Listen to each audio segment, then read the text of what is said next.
আগামী জাতীয় সংসদ নির্বাচনে ধানের শীষ মার্কার যাকে গ্রিন সিগন্যাল ইতিমধ্যেই দিয়েছে। আসন্ন জাতীয় সংসদ নির্বাচনকে সামনে রেখে নির্বাচনকে গঠনশীল ও প্রচারণার সুবিধার্থে নির্বাচনী ওয়ার্ড ও গ্রাম কমিটি গঠন। শেরপুর উপজেলার ৭ নং ভবানীপুর ইউনিয়ন পরিষদের আমিনপুর শহীদ মিজানিয়া দাখিল মাদ্রাসা মাঠে ৯ নং ওয়ার্ড বিএনপির সভাপতি মোহাম্মদ রেজাউল করিম রেজার সভাপতিত্বে সম্পূর্ণ ৯ নং ওয়ার্ড এবং ৩ নং এবং ৬ নং ওয়ার্ডের আংশিক গ্রামগুলো নিয়ে নির্বাচনী ওয়ার্ড ও গ্রাম কমিটি গঠন। অনুষ্ঠানে প্রধান অতিথি হিসেবে বক্তব্য রাখেন শেরপুর উপজেলা বিএনপির সহসভাপতি এস.এম. আব্দুর রশিদ মুকুল। সম্মানিত উপস্থিতি, ইতিমধ্যেই আপনারা বক্তব্য শুনেছেন। আগামী জাতীয় সংসদ নির্বাচন ফেব্রুয়ারি মাসের ২৬ সালের ফেব্রুয়ারি মাসে ১৫ তারিখের পূর্বে অনুষ্ঠিত হবে।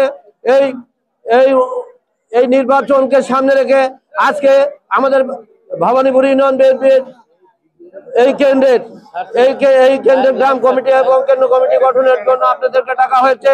আপনারা দেখেছেন বিএনপি যখন ক্ষমতায় ছিল তখন আপনারা দেখেছেন এই ইউনিয়নের যতগুলো রাস্তাঘাট পাকা হয়েছে বিএনপির সময় হয়েছে।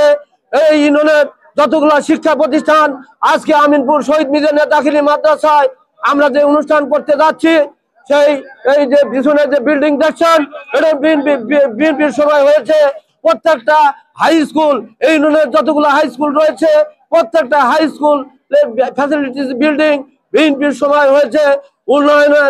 উন্নয়নের যত কাজ, রাস্তাঘাটের কাজ, এগুলো বিএনপির সময়, মনে করেন ১৫ আনা রাস্তাঘাটের কাজ বিএনপির সময় হয়েছে।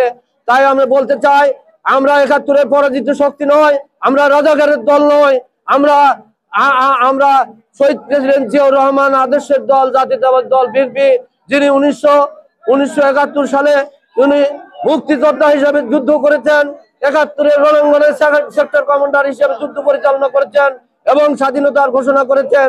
সেই দলের আদর্শের মানুষ আমরা। তাই আমরা দলমত নির্বিশেষে এখানে সনাতন ধর্মের লোক রয়েছেন।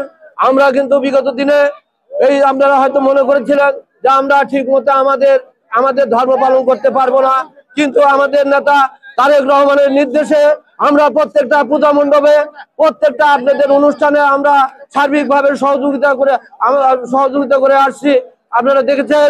তাই আপনাদের প্রতি অনুরোধ রাখবো, যারা সনাতন ধর্মের লোকজন বা ভাইরা রয়েছেন তাদের প্রতি অনুরোধ রাখবো, আপনারা আগামী জাতীয় সংসদ নির্বাচনে ধানের শীষ মার্কায় ভোট দিবেন এই আশাবাদ ব্যক্ত করে এবং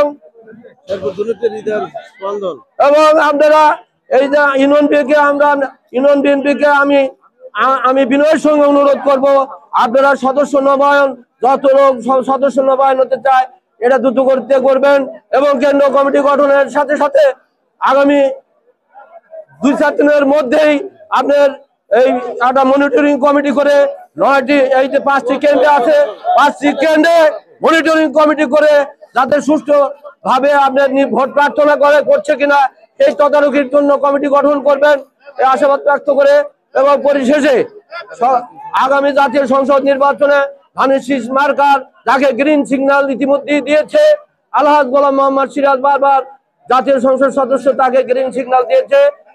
সেই সিগন্যাল যদি ঠিক থাকে আমরা ধানের শীষ মার্কাকে বিজয় করে আবার যেগুলো উন্নয়ন বাকি রয়েছে সেই উন্নয়নগুলো আবার আমরা এই বিএনপি সরকার আপনি গঠন করার সুযোগ দেন, সেই উন্নয়নগুলো, বাকি উন্নয়নগুলো, শেরপুর দুলটের উন্নয়নগুলো হবে এই আশাবাদ ব্যক্ত করে সকলের সুস্বাস্থ্য দীর্ঘায়ু কামনা করে আমি আমার বক্তব্য শেষ করছি। শহীদ অমর হোক, বেগম খালেদা জিয়া জিন্দাবাদ, দেশনায়ক তারেক রহমান জিন্দাবাদ। সকলকে ধন্যবাদ।